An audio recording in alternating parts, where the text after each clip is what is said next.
BBC News with Jane Steele. Police in Australia have charged the surviving suspect in the Bondi Beach Hanukkah mass shooting with 15 counts of murder as well as terrorism offences. Navid Akram is reported to be out of a coma in hospital. His father, who was the other gunman, was shot dead. President Trump says he's ordered a blockade of all sanctioned oil tankers entering and leaving Venezuela. Nicolas Maduro's government condemned the move, and global oil prices have risen in response.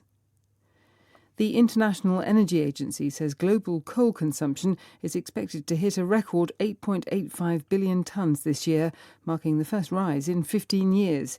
It said US consumption was likely to have increased by 8%, helped by strong policy support for coal from the Trump administration. Myanmar's military government says more than 200 people are facing prosecution for seeking to disrupt elections planned for the end of this month. The charges have not been revealed. South African authorities have detained 7 Kenyan nationals who they say were working illegally at a centre processing the applications of refugees to the United States. Officials said they had entered the country on tourist visas and taken up work at the processing centre in Johannesburg.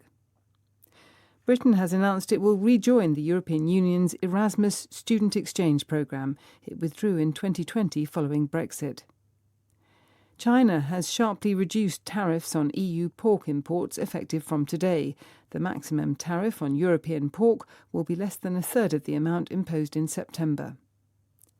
Bhutan has announced it will spend $1 billion of the country's reserves to build what it's calling a mindfulness city. The tiny Himalayan kingdom is famed for keeping a measure of its gross national happiness and has previously promised that the new city will combine spiritual values with economic innovation.